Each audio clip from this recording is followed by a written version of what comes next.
Hey, this is Joseph Mallozzi, co-creator, executive producer, writer, and showrunner of Dark Matter. And I'm here to chat Dark Matter with you for the next 15 or 20 minutes.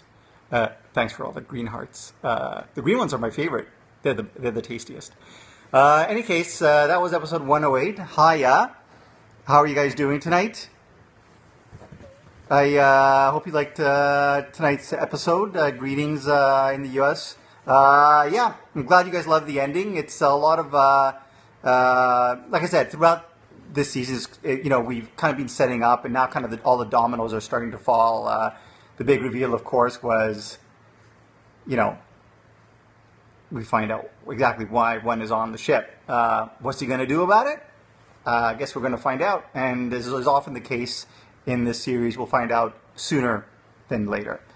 Basically, I know from the get-go, a lot of people were big Six fans, and because Roger Cross is awesome, and his character is awesome, and he's kind of quiet in the first half of the series. He's kind of sort of built the mystery, and then we kind of start peeling the onion. And in episode 6, we found out about his backstory, and then in this episode, having found out about his the reason why he's on the ship, or why he's on the run, he goes after the general with not I wouldn't call it a success, but it's clear that he has a purpose, parallel to his quest for revenge is 4. At the end of episode 6, 5 has a talk with him and says, hey, now that you know the truth about the fact that you were framed for the murder of your father, you can put the past behind you, and you don't have to be that person anymore. And 4 leave, he quietly puts his sword up and puts his sword away and leaves the room. He, much better. And, who knows what's in store? Well, if you've seen the preview for next week, or seen any of the promo photos, you'll see that episode 109 is 4's episode, who, by the way, had my favorite line in this episode. Is there a discount? 10%. Then yes, we are a couple. Alex Malari Jr., brilliant comic timing. I think, these two do make a nice couple, 4 and 1. If the show doesn't run for at least 10 years, I'll be very disappointed. As will I. I'd be happy with 5. What's up with 2? Is she just enhanced? I don't know. What is up with 2? I'm just kidding. I do know. But you will too in about, maybe 3 or 4 episodes. What is up with 1? Yeah, what is up with 1? Well, basically, we find out that his real name is Derek Moss, that he's not really one of them, which is something that we suspected all along. We found out that he was, lived a seemingly very happy, wealthy lifestyle until the murder of his wife. And we find out that the number one suspect in the murder of his wife is Marcus Boone, who happens to be 3. So putting the pieces together, I think we can figure out why he's on the ship. What he's going to do about it, we'll find out. And basically, will the rest of, the people on board the ship find out? Probably. No one keeps a secret for long. Except 2. She's kept hers a pretty long time. Someone asked, how many episodes in season 1? 13. So 13 in season 1, and then hopefully 13 in the next 4 seasons, culminating in a huge big screen movie and subsequent spin-offs. Send me your ideas for spin-off ideas, who you want to see. Basically, maybe 5 in the android, solving, investigating, solving mysteries across the galaxy. Let me know. Well, we learned why clone blood didn't turn to dust when the body did. Essentially, I mean, we'll be, it's not the last we'll see of Transfer Trans. We'll get more into it, but I mean, clearly the clone body is not, it is a physical, but not made up of the same constituent elements as, let's say, a human body. So as a result, when it expires in, I guess I put it in easy to dispose of matter. So basically, rather than blood or bones, it's just dust. You can just grab your little broom and sweep it up and put it in the dustbin and off you go. Five's backstory will be the best. Well, I mean, we find out a bit about Five in episode 6. And someone mentioned the fact that they think, I think Kenda, I still think 3 is a cop. Wouldn't that be interesting if we found out that the bad boy is actually a cop? I heard a beep. Is Kemi cooking? No, she's not cooking. Actually, I just received a text, which will have to wait because you guys are my priority.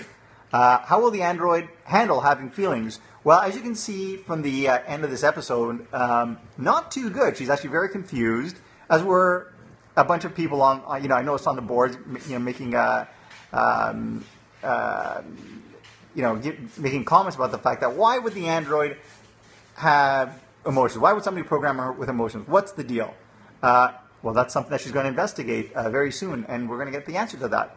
Like I said, I promise you guys, we're setting up mysteries, but we're paying them off as we go along. I see hashtag surprise hugs there. Think about that next time you sneak up on your significant others. So we get to see some cute pug mugs. I don't know, where are the pug mugs? Kemi's going to get the pug mug. It's a little treat for you guys. Will we see more of 1 and 3 teaming up?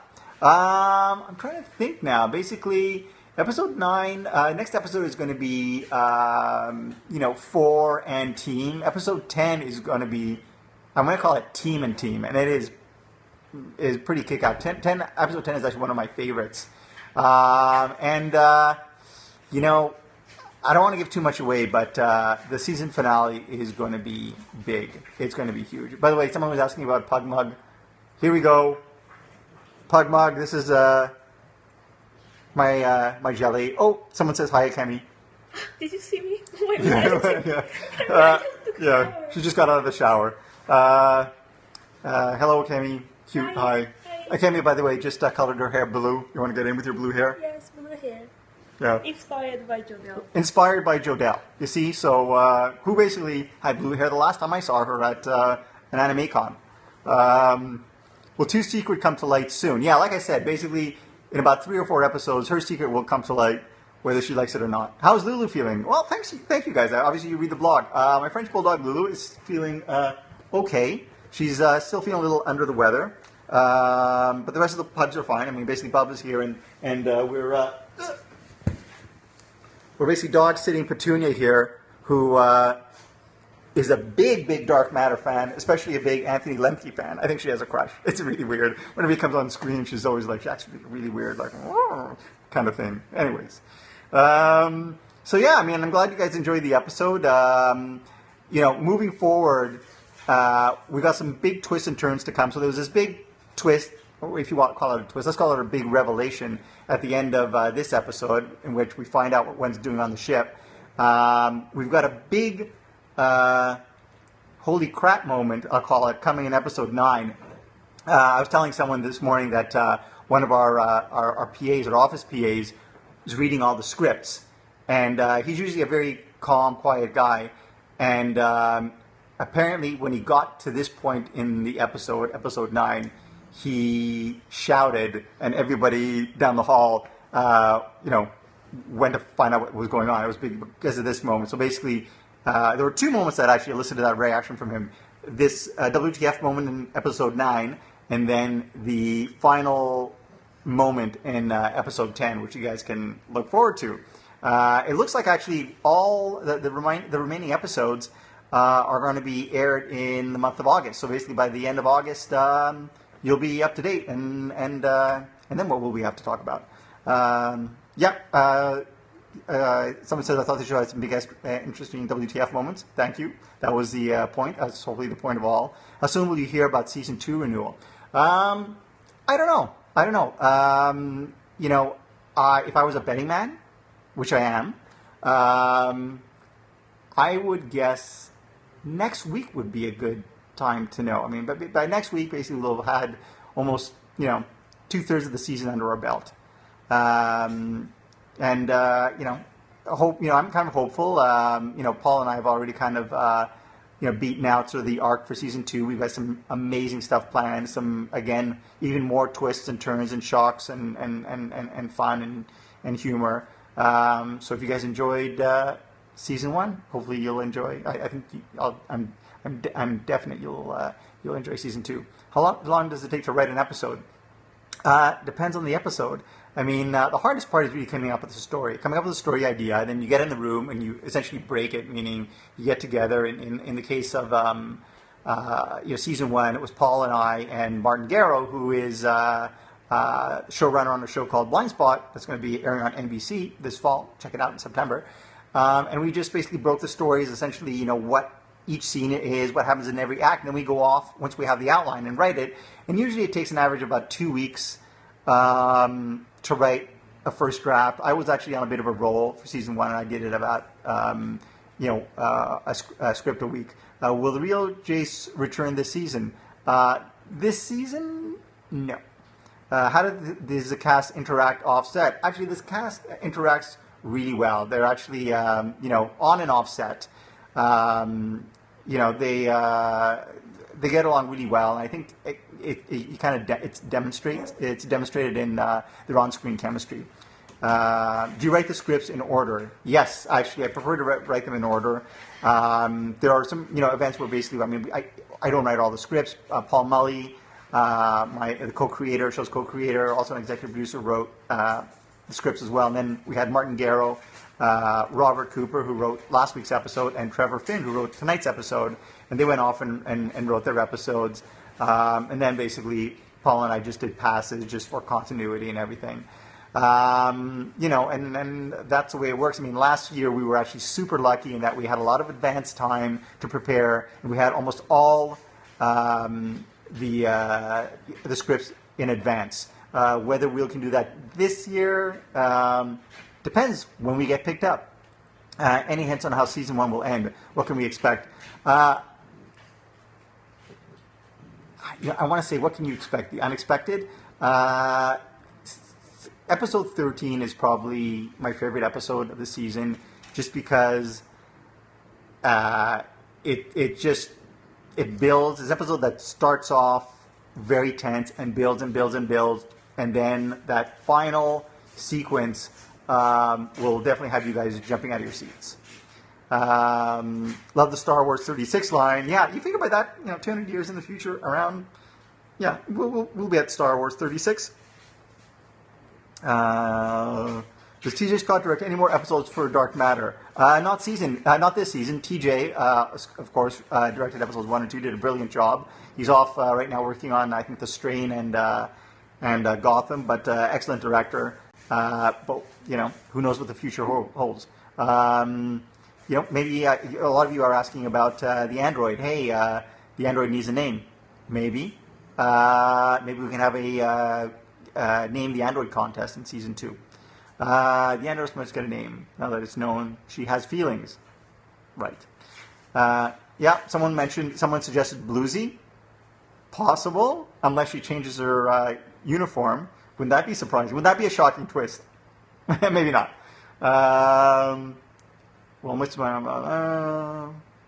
Zobot. I kind of like the Zobot handle. That was actually Zoe Palmer. I think she coined that, and I quite like it. Though I think it would be weird to call her Zobot.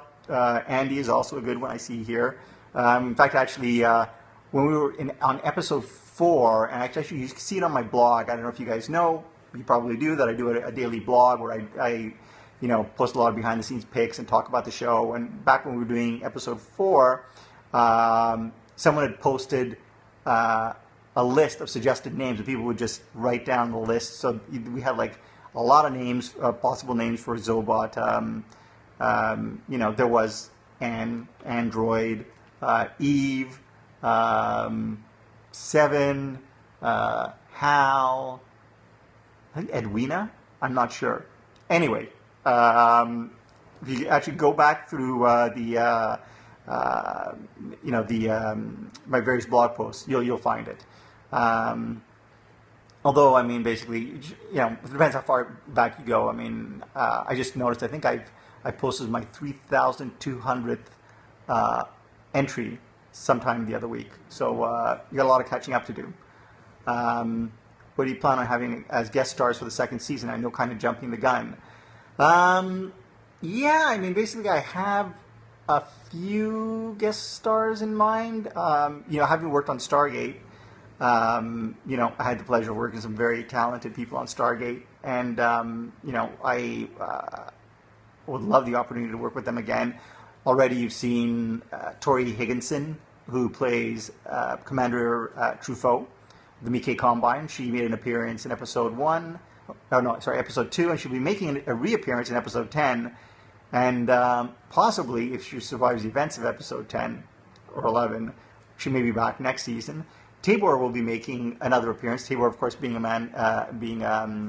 David Hewlett, and he will be making an appearance in episode 12. And if he survives the events of this season, he'll be back.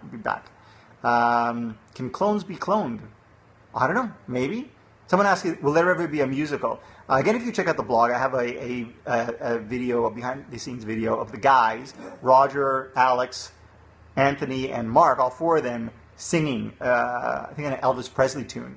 As you know, Melissa O'Neill won American Idol, so she can sing.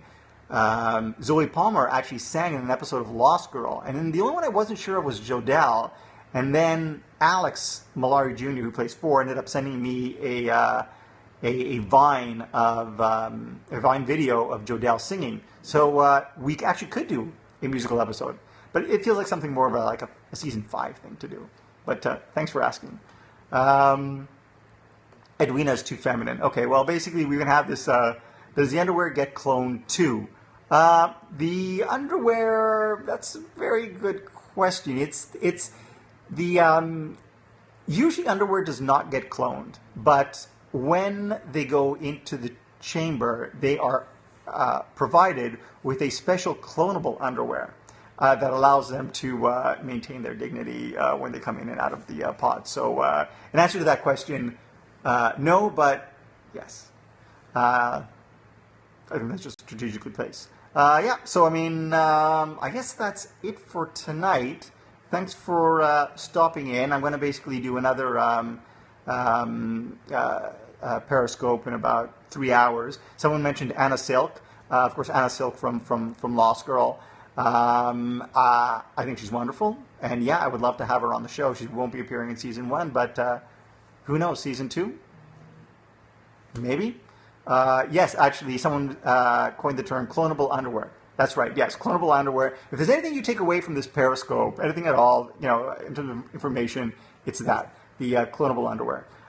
Thank you guys for tuning in. Thank you guys for tweeting or live tweeting. Thank you for joining in the Periscope. And maybe I'll see some of you in 3 hours.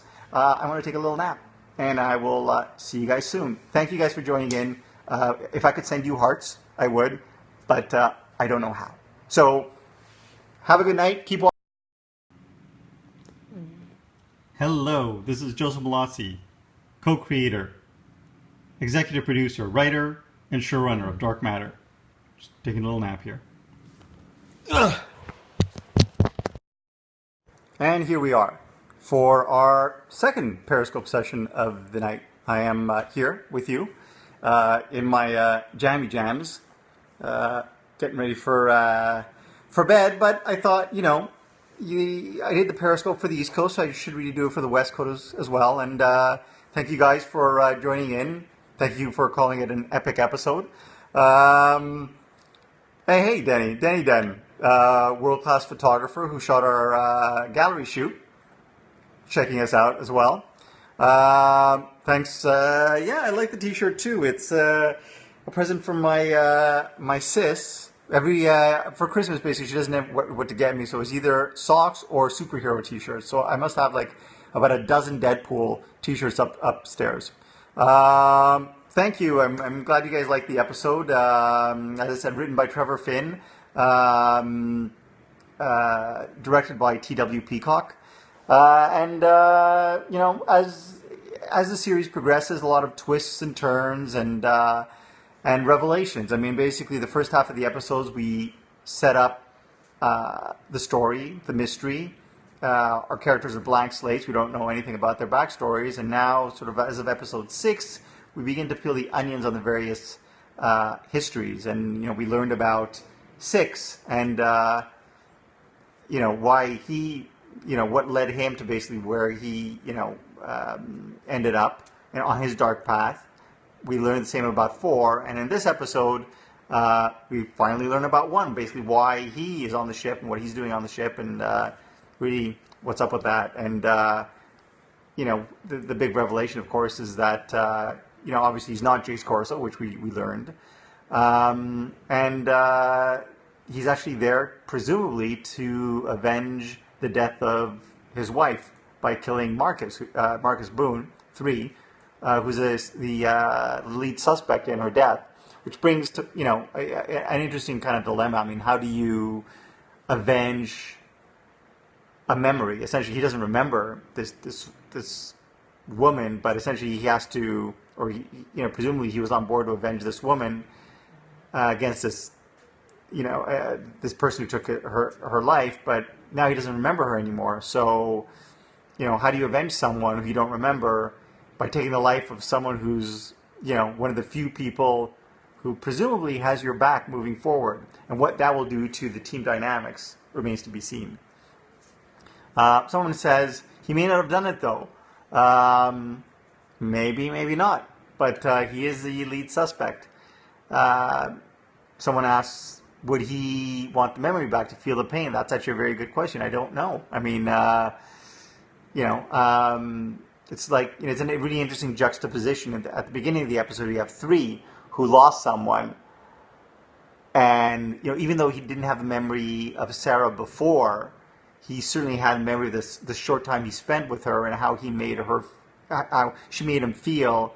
And kind of this revelation that he's maybe not, there's kind of a warmth beneath the surface. And then you have one who is dealing with this revelation that essentially he's on the ship because of the murder of his wife. And essentially, even if he can't remember, the relationship he had with her, he knows that he had a much better life before, and that 3 presumably took it away from him. So that's going to get addressed actually very early on next episode. Someone mentioned the hug. Yeah, actually, it is actually a really nice moment.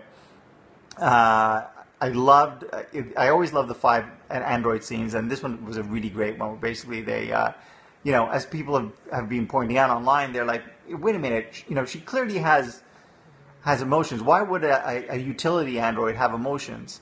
That's a good question, and that's something that our Android we're going to want to find out and investigate. Again, starting next episode. Again, we're not wasting any time. We're one revelation falls after another, twists and turns, and when we'll know more about the sub-dimensional pocket universe device, that is also upcoming. Answers coming your way. In fact, there's some big answers coming your way next episode, where this episode was 6's attempt to gain revenge on the man who essentially set him up. Someone else who was set up is a character of 4, and you see at the end of this episode he reaches out to his half brother. What will come of that, we'll see. By the way, hi Akemi in the background, someone says. Hi. Akemi says hi. What has the android discovered about 2? Well, there is a suggestion that the android knows more about 2, or has known more about 2, for a long time.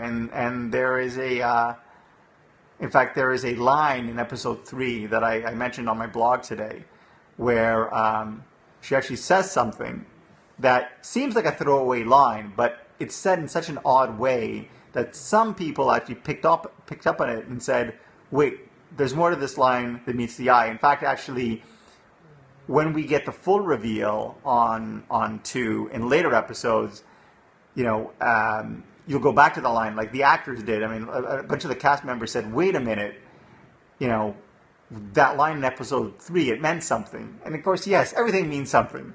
But look, whoever trusts each other with all these revelations, we are heading towards a big episode 13 moment that will have everything to do with trust and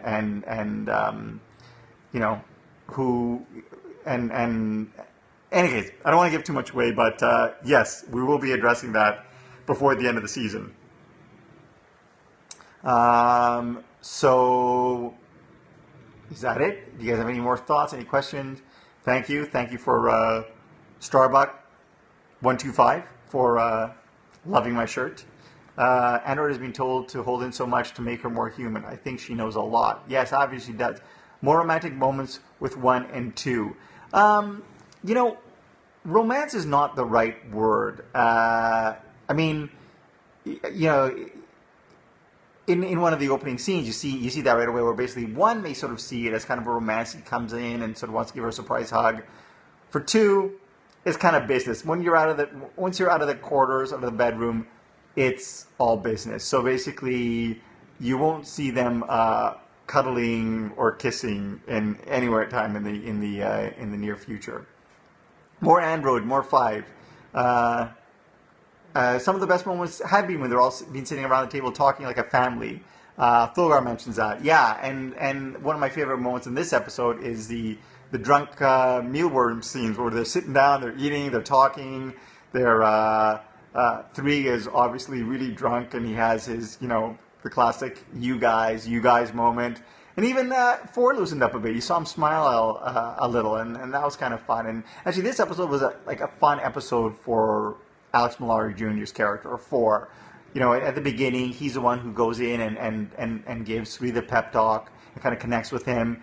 You see him smiling during the scene where they're all eating. And then later on, he has one of my favorite lines in the episode where, the transfer tech representative asks if they're a couple, and 1 is about to say, well, no, and then 4's response is there, is there a discount? And he's told 10%, and so his response is, yes, we are a couple. So, as I said, if you guys are shipping 4 and 1, I don't know what you're calling them, phone, let me know. Great episode for him. Great episode, of course, for Roger Cross, who is amazing in this episode. Great episode for all the entire crew. Do you think you'll give 4 more humorous lines that he can do it? I've always known Alex Mallozzi Jr. could deliver the humor. Back in episode 3, for instance, there was a moment where he's standing at the in front of the console to open the mystery room. And 3 says, "Do you think you can do it?" And basically, there's a moment where he basically gives that sort of 2 or 3 second beat, and then just says no and walks off. That was great. He does have his moments throughout, but especially in this episode, he had quite a few, and he was terrific. The space station was amazing. Ocean 363. Thanks for saying that. Yeah, basically, our VFX team is amazing.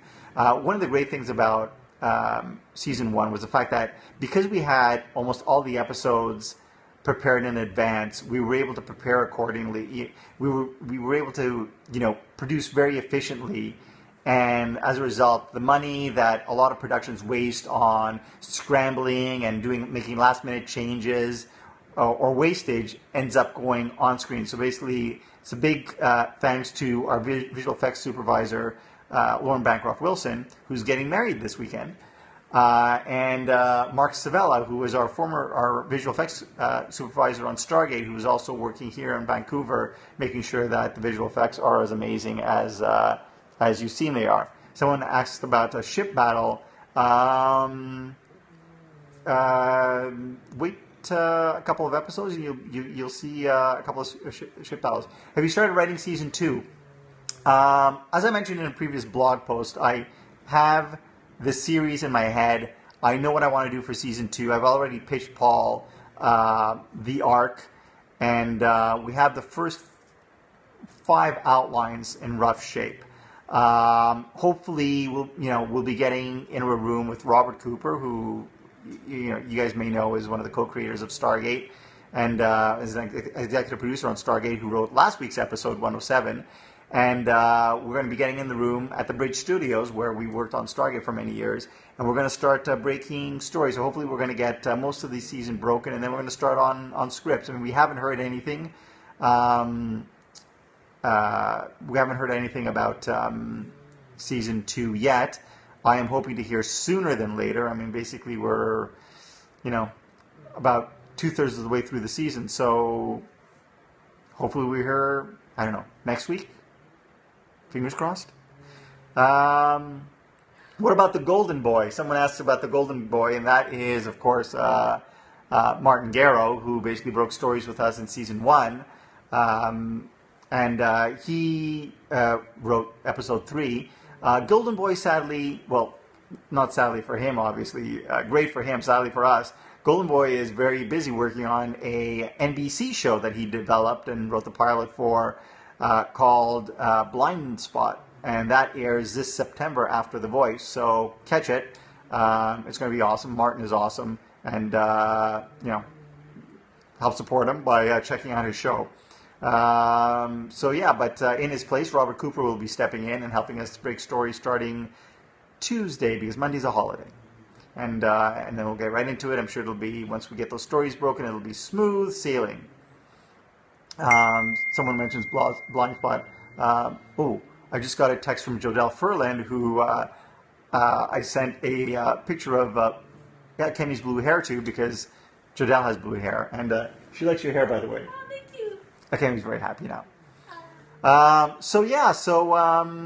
Thank you guys for tuning in. As always, your support is greatly appreciated. Please get the word out about the show.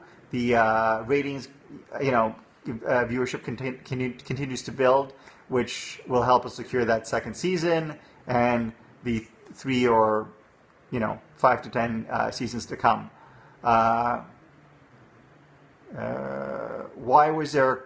Someone asked about why 5 has a change of clothing. If she was a stowaway. The answer to that is because time has passed between the time she boarded the ship and the time she woke up from stasis. So in that interim time, they've had, space station stopovers where she's had a chance to restock her wardrobe. So that answers that question, hopefully. And would love the backstory on Android. We'll be getting a major revelation about the android in episodes to come. Someone asked, will you do a Periscope with the cast? I would love to. I don't know if we would all be able to crowd in around my phone. They're, kind of busy doing other work, whereas I'm actually, I've got all the time in the world for you guys. But what I would love to do is get them over on the blog to do a fan Q&A. Someone asked, will we see how 5 got out of the airlock? Yes, we will be seeing that moment in episodes to come. And if someone asks, we'll be learning about 2's backstory, we'll be learning about that very soon as well, before the end of the episode. So before the end of the episode, the episode's over. Before the end of the season. You see, I'm super tired. I wish I should cut these off at like 15 minutes. Anyways, thank you guys for tuning in. As always, greatly appreciated. I'm going to try to save this Periscope and upload it to the blog. As always, check out the blog for all the inside scoop. And, someone just said, it's okay, we appreciate it, appreciate your time, and I greatly appreciate your time and your support for the show. Help us get a season 2. All the best. Have a good night. And Kemi and the dog say, see you later. Good night. Now, if I can just learn how to